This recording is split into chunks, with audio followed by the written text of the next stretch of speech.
శ్రీ మహాగణాధిపతయే నమః, శ్రీమాత్రే నమః.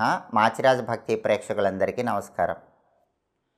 షష్టగ్రహ కూటమి అంటే ఏంటో, షష్టగ్రహ కూటమి ఎప్పుడు ఏర్పడుతుందో, ఈ షష్టగ్రహ కూటమి వల్ల ద్వాదశ రాశుల వాళ్ళకి ఎలాంటి ఫలితాలు వస్తాయో, షష్టగ్రహ కూటమిలో ఏ రాశి వాళ్ళకి ఏ గ్రహాలు యోగిస్తున్నాయో, ఏ గ్రహాలు వ్యతిరేక ఫలితాలు ఇస్తున్నాయో, షష్టగ్రహ కూటమి ఎన్ని నెలల వరకు దాని ప్రభావాన్ని చూపిస్తుందో, షష్టగ్రహ కూటమి సందర్భంగా గ్రహాలు యోగించాలంటే పాటించాల్సిన పరిహారాలేంటో, ద్వాదశ రాశుల మీద షష్టగ్రహ కూటమి ప్రభావం ఏ విధంగా పనిచేస్తుందో ఈ వీడియోలో మనం తెలుసుకుందాం. జ్యోతిష శాస్త్రపరంగా 2025 సంవత్సరం మార్చి నెల 28వ తేదీ పూర్వాభాద్ర నక్షత్రం 4వ పాదంలోకి చంద్రుడు ప్రవేశిస్తున్నాడు. అలా ప్రవేశించగానే ఖగోళంలో 6 గ్రహాలు మీనరాశిలో ఉంటున్నాయి. ఆ 6 గ్రహాలు ఏంటంటే రవి, చంద్రుడు, బుధుడు, శుక్రుడు, శని, రాహువు. ఈ 6 గ్రహాలు కూడా మీనరాశిలో ఉంటున్నాయి. దీన్నే షష్టగ్రహ కూటమి అనే పేరుతో పిలుస్తారు. ఈ షష్టగ్రహ కూటమి అనేది మార్చి 28వ తేదీ పూర్వభాద్ర నక్షత్రం 4వ పాదంలోకి చంద్రుడు ప్రవేశించగానే మీనరాశిలో ఏర్పడుతుంది. మరి ఈ షష్టగ్రహ కూటమి ప్రభావము ద్వాదశ రాశుల మీద ఎలాంటి ప్రభావాన్ని కలిగింపజేస్తుంది, ఎన్ని నెలలు ఈ షష్టగ్రహ కూటమి ప్రభావం ఉంటుంది, ఈ విషయాలు మనం పరిశీలిస్తే షష్టగ్రహ కూటమి ప్రభావము ఏ రాశి మీదైనా సరే 2 నెలల నుంచి 3 నెలల పాటు పనిచేస్తూ ఉంటుంది. దాదాపుగా 2 నెలల నుంచి 3 నెలల పాటు ఈ షష్టగ్రహ కూటమి ఫలితాలే ద్వాదశ రాశుల ఫలితాల మీద ఎక్కువగా ప్రభావాన్ని కలిగింపజేస్తాయి.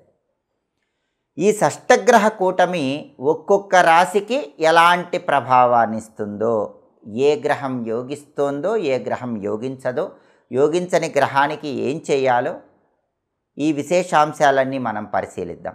తదుపరి కన్యారాశి. కన్యారాశి వాళ్ళకి షష్టగ్రహ కూటమిలో ఏ గ్రహాలు యోగిస్తున్నాయి, ఏ గ్రహాలు యోగించట్లేదు, షష్టగ్రహ కూటమి ఇచ్చే వ్యతిరేక ఫలితాలు తొలగిపోవాలంటే ఎలాంటి పరిహారాలు పాటించుకోవాలి, ఈ విషయాలు పరిశీలిస్తే కన్యారాశి వాళ్ళకి షష్టగ్రహ కూటమి 7వ స్థానంలో ఏర్పడుతుంది. కన్యారాశి వాళ్ళకి 6 గ్రహాలు కూడా 7వ స్థానంలో ఉన్నాయి. ఏ గ్రహం ఎలాంటి ఫలితాలు ఇస్తుందనే విషయం మనం పరిశీలిస్తే సూర్యుడు 7వ స్థానంలో కళత్ర సమస్య ఇస్తాడు. అంటే షష్టగ్రహ కూటమిలో సూర్యుడు కన్యారాశి వాళ్ళకి లైఫ్ పార్ట్నర్కి ప్రాబ్లం వచ్చేలాగా చేస్తాడు, హెల్త్ ఇష్యూస్ ఇస్తాడు, జర్నీస్లో నష్టం, ప్రయాణాల్లో నష్టం ఇస్తాడు. అలాగే చంద్రుడు మాత్రం 7వ స్థానంలో పాజిటివ్ రిజల్ట్స్ ఇస్తాడు. చంద్రుడు షష్టగ్రహ కూటమిలో కన్యారాశికి యోగిస్తాడు. చంద్రుడు ఏం చేస్తాడు, శారీరక సౌఖ్యం ఇస్తాడు, మానసికంగా ఉల్లాసం ఇస్తాడు, అన్నింట్లో కొద్దిగా అభివృద్ధి ఇస్తాడు. కాబట్టి చంద్రుడు ఫేవరబుల్. బుధుడు 7వ స్థానంలో వ్యతిరేకంగా ఉన్నాడు. 7వ స్థానంలో బుధుడు కన్యారాశికి ఏం చేస్తాడంటే అధికారుల ఆగ్రహాన్ని ఇస్తాడు. మీ బాస్ ఊరికే మిమ్మల్ని తిడుతూ ఉంటాడు. షష్టగ్రహ కూటమిలో 7వ ఇంట్లో బుధుడి వల్ల బాస్ ఎక్కువ తిడుతూ ఉంటాడు. సహనంతో ఉండాలి. ఆత్మీయుల ఎడబాటిస్తాడు. దగ్గర వాళ్ళే ఏదో కారణంతో దూరం అయిపోయేలాగా షష్టగ్రహ కూటమిలో బుధుడు చేస్తాడు. అలాగే శుక్రుడు 7వ స్థానంలో యోగించడు. 7వ స్థానంలో శుక్రుడు ఏం చేస్తాడు, స్త్రీలతో గొడవలు తెప్పిస్తాడు. అనవసరంగా ఆడవాళ్ళతో గొడవలు అవుతూ ఉంటాయి. అలాగే వృధా కోపాన్ని ఇస్తాడు, అనవసరమైన కోపాన్ని ఇస్తూ ఉంటాడు, ఖర్చులు పెంచుతూ ఉంటాడు. కాబట్టి శుక్రుడు ఫేవరబుల్ కాదు. శని 7వ స్థానంలో ఏం చేస్తాడంటే భార్యాభర్తల మధ్య డిటాచ్మెంట్ ఇస్తూ ఉంటాడు, ఒక వైరాగ్యాన్ని ఇస్తూ ఉంటాడు, వ్యాధులు ఇస్తూ ఉంటాడు. కాబట్టి శని కూడా ఫేవరబుల్ కాదు. రాహు 7వ స్థానంలో ఏం చేస్తాడంటే కొత్త పరిచయాల వల్ల మోసపోయేలాగా చేస్తాడు. కన్యారాశి అబ్బాయిలైతే కొత్త అమ్మాయిల పరిచయాలు, కన్యారాశి అమ్మాయిలైతే కొత్త అబ్బాయిల పరిచయాల వల్ల ఎదురు దెబ్బ తగులుతుంది. అలా మోసపోయేలాగా చేస్తాడు. అంటే షష్టగ్రహ కూటమిలో 6 గ్రహాల్లో కన్యారాశికి ఒకే ఒక గ్రహం యోగిస్తోంది. చంద్రుడు ఒక్కడే ఫేవరబుల్గా ఉన్నాడు. రవి, బుధుడు, శుక్రుడు, రాహువు, శని, ఈ 5 గ్రహాలు ఫేవరబుల్గా లేవు. ఈ 5 గ్రహాలు ఫేవరబుల్గా లేవు కాబట్టి రవికి గోధుమలు, బుధుడికి పెసలు, శుక్రుడికి బొబ్బర్లు, శనికి నువ్వులు, రాహువుకి మినుములు నానబెట్టి గోవుకు తినిపించడం, లేదా బ్రాహ్మణుడికి కేజింబావు చొప్పున దానం ఇవ్వటం చేసుకుంటే మంచిది. అలాగే శని, రాహువు ఈ 2 గ్రహాలు యోగించాలంటే కాలభైరవుడిని పూజించాలి, కాలభైరవ ఆలయ దర్శనం చేయాలి, కాలభైరవ అష్టకం చదువుకోవాలి. అలాగే శుక్రుడు యోగించాలంటే అమ్మవారి ఆలయ దర్శనం చేయాలి, లలితా సహస్రనామం చాంటింగ్ వినాలి.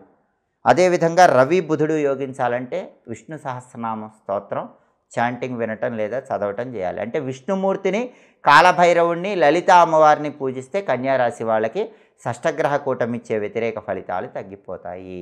సాధ్యమైనంత వరకు విష్ణు సహస్రనామం వినండి, కాలభైరవాష్టకం చదువుకోండి, లలితా సహస్రనామం కూడా వినండి. విష్ణు లలిత ఈ రెండు వింటే తిరుగుండదు. కాలభైరవాష్టకం చదువుకోండి. షష్టగ్రహ కూటమి ఇచ్చే వ్యతిరేక ఫలితాలు తొలగిపోయి కన్యారాశి వాళ్ళకి అనుకూల ఫలితాలు అందిపుచ్చుకోవచ్చు. కాబట్టి ఈ పరిహారాలు పాటించండి, సమస్త శుభాలను సిద్ధింపజేసుకోండి, గ్రహాల ప్రసన్నత పొందండి. ఎప్పటికప్పుడు జ్యోతిష శాస్త్రపరంగా ఆసక్తికరమైన విశేషాంశాలు తెలుసుకోవాలనుకుంటున్నారా? జ్యోతిష శాస్త్రపరమైనటువంటి రహస్యాలన్నీ తెలుసుకోవాలనుకుంటున్నారా? అయితే మా మాచిరాజ్ భక్తి ఛానల్ తప్పకుండా చూడండి.